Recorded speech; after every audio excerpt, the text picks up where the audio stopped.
Você vai até o seu jardim no meio de julho e vê isso acontecendo de novo. Você percebe os tomates estagnando exatamente quando deveriam estar decolando.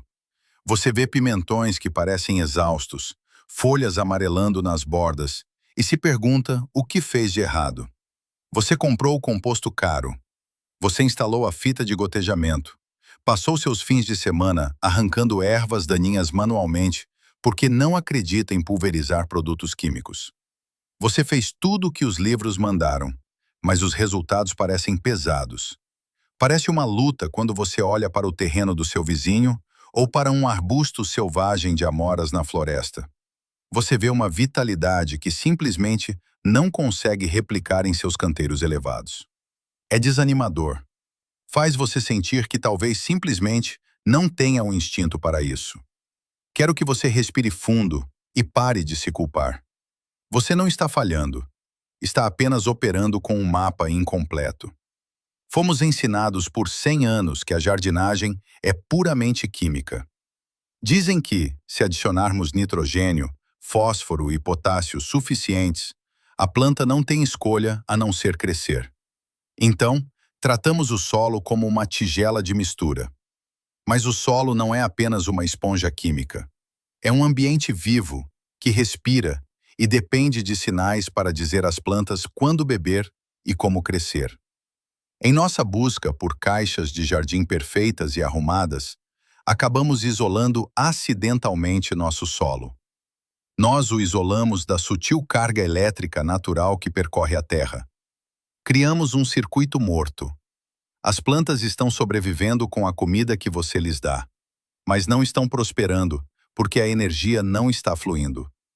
Você precisa mudar sua perspectiva por um momento. Em vez de olhar para o seu solo como um meio morto que mantém as raízes no lugar, quero que você o veja como ele realmente é. Seu solo é uma bateria. Cada punhado de terra está cheio de minerais, sais e umidade. No mundo da física, isso é chamado de eletrólito.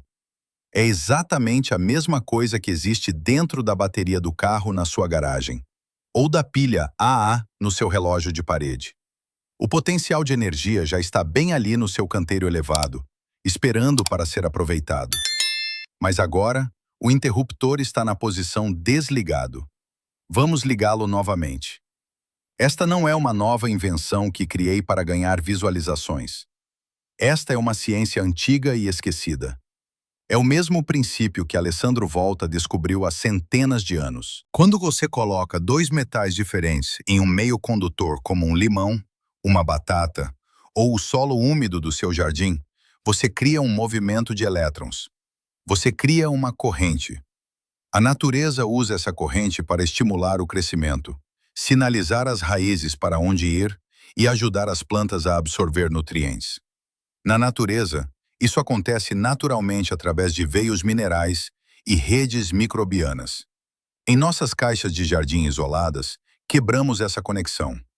Vamos simplesmente reconstruí-la usando os materiais mais básicos que você pode encontrar em uma loja de ferragens. O sistema depende da relação entre dois metais específicos, cobre e zinco. Você não precisa de equipamentos sofisticados. Para o cobre, um simples fio de cobre ou um pedaço de cano de cobre funciona perfeitamente. Para o zinco, usamos aço galvanizado, algo como um prego galvanizado ou uma estaca de barraca. Esse revestimento no aço é zinco. Quando você introduz esses dois metais distintos no seu solo e os conecta, você não está apenas colocando metal na terra. Você está fechando um circuito. Está permitindo que a acidez natural e a umidade do seu solo interajam com esses metais, criando uma carga contínua de gotejamento DC muito leve. Não se trata de eletrocutar suas plantas. Trata-se de acordá-las.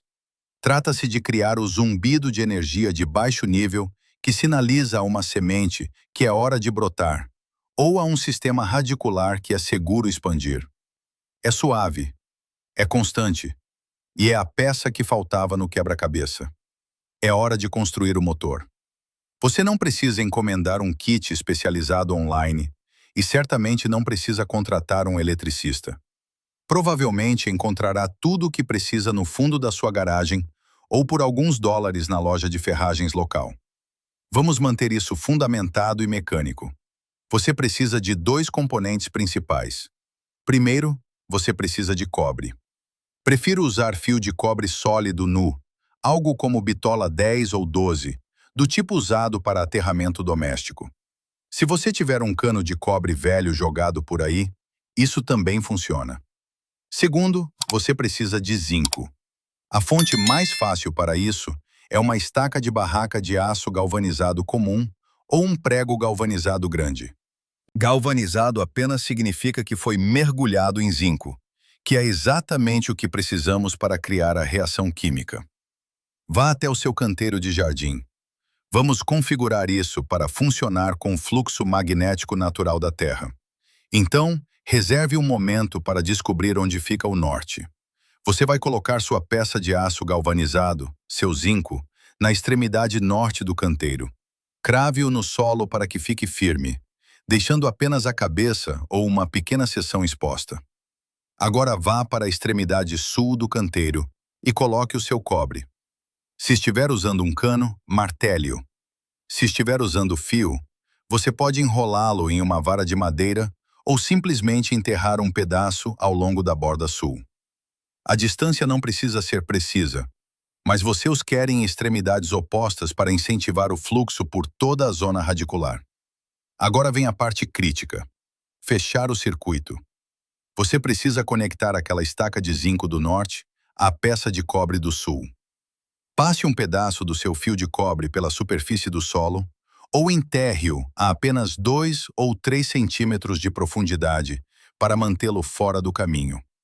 Enrole uma extremidade firmemente ao redor da estaca galvanizada e a outra ao redor da sua peça de cobre. Certifique-se de que a conexão seja metal com metal. Se o seu fio tiver isolamento plástico, descasque-o para ter um contato bom e limpo. Depois de apertar bem o fio, o sistema está ativo. Você não ouvirá um zumbido, nem verá uma faísca. A voltagem é incrivelmente baixa, geralmente abaixo de 1 volt. Mas você acabou de transformar sua caixa passiva de terra em um campo de energia ativo. Você criou um caminho de menor resistência para os elétrons se moverem. E suas plantas estão bem no meio desse fluxo. Agora, quero que você percorra o ano comigo. Visualize seu canteiro no início de maio. Você acabou de colocar suas mudas de tomate no solo e semeou suas fileiras de feijão. Geralmente, este é o momento da ansiedade. Você observa as mudas murcharem um pouco ao sol. Preocupa-se com uma geada tardia e espera que elas se recuperem do choque do transplante. Mas este ano, com um circuito de cobre e zinco enterrado silenciosamente sob a cobertura morta, o cronograma muda. Você percebe que a fase de mau humor, onde as plantas ficam lá sem fazer nada por uma semana, é mais curta. A energia no solo está estimulando as pontas das raízes imediatamente. Em 3 ou 4 dias, as folhas se animam e adquirem um verde escuro profundo. Elas não estão lutando para encontrar o solo. O solo as está recebendo ativamente. Avance para meados de junho. Geralmente é quando os insetos aparecem. Você sai com seu café, esperando ver pulgões na couve ou lagartas nos tomates. Mas observe de perto os caules de suas plantas no canteiro eletrificado. Eles são mais grossos do que você está acostumado. Eles parecem robustos, quase lenhosos perto da base. É isso que acontece quando uma planta cria bricks mais alto, açúcares naturais, de forma eficiente. Uma planta com alta condutividade elétrica move minerais mais rápido, construindo paredes celulares que são mais difíceis para as pragas mastigarem. Você pode ver um inseto ou 2, mas não vê uma infestação. A planta está transmitindo um sinal de saúde, não de estresse. Assim, os predadores continuam seguindo. Em agosto, a diferença é inegável.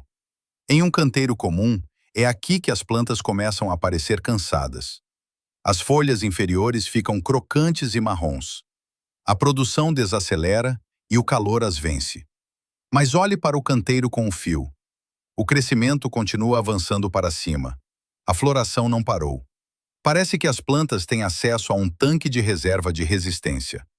Você não está vendo aqueles vegetais gigantes e aguados que apodrecem em 2 dias. Você está vendo frutos densos e pesados que parecem substanciais em sua mão. A produtividade não é apenas maior, é consistente.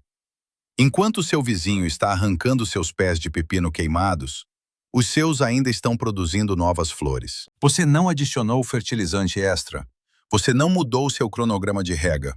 Você simplesmente manteve o circuito fechado e as plantas responderam terminando a corrida tão fortes quanto começaram.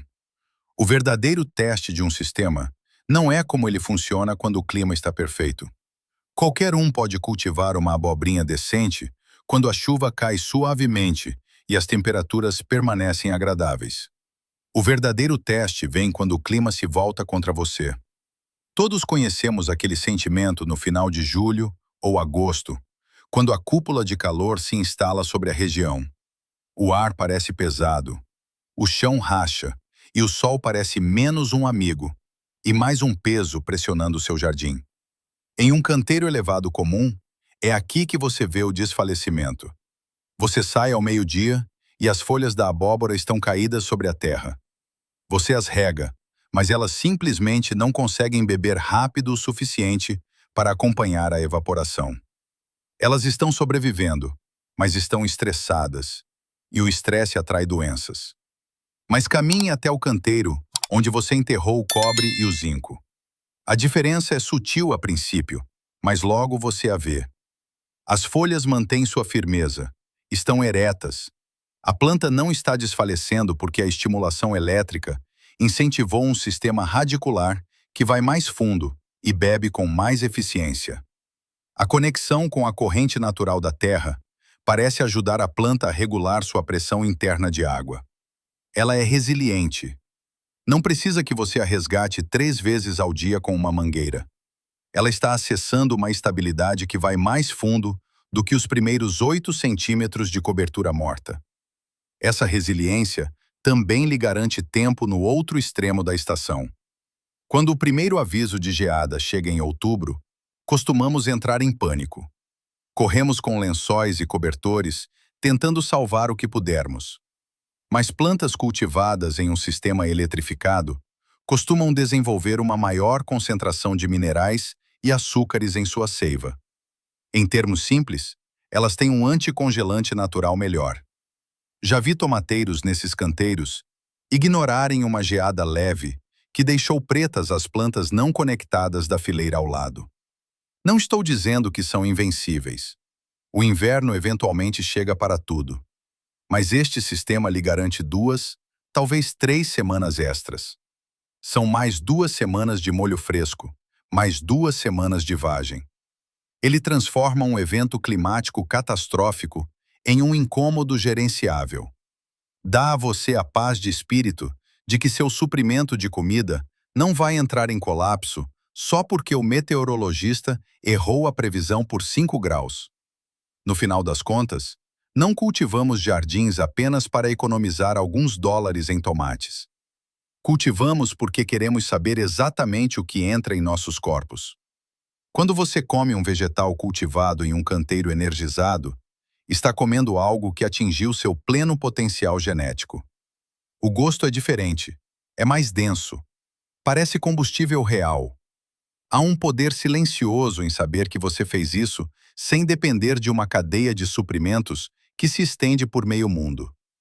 Você não precisou do fertilizante importado, não precisou do controle químico de pragas.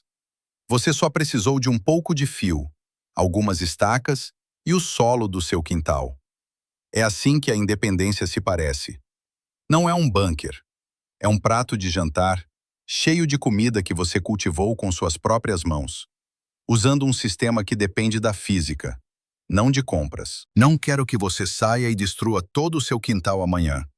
É assim que as pessoas ficam sobrecarregadas e desistem. Quero que comece pequeno. Escolha um canteiro elevado, talvez apenas uma fileira de pimentões, vá à loja de ferragens, gaste alguns dólares no fio e nas estacas e configure tudo. Trate como um experimento. Observe a comparação com o resto do seu jardim. Deixe que os resultados convençam você, não eu. Se funcionar, expanda no próximo ano. Se não parecer certo, você só terá perdido alguns minutos do seu tempo. Mas tenho a sensação de que, assim que você vir como as folhas se mantêm erguidas para o sol, e assim que provar a primeira colheita, você entenderá. Perceberá que não esteve apenas cultivando comida, esteve se conectando de volta à fonte. Se esta jornada pela vida elétrica oculta do seu jardim mudou a forma como você olha para o solo sob seus pés, por favor, inscreva-se e curta o canal. Somos dedicados a descobrir as leis naturais e as ciências esquecidas que foram enterradas pelo tempo. Vamos cultivar um futuro mais resiliente juntos. A próxima peça do quebra-cabeça será revelada muito em breve.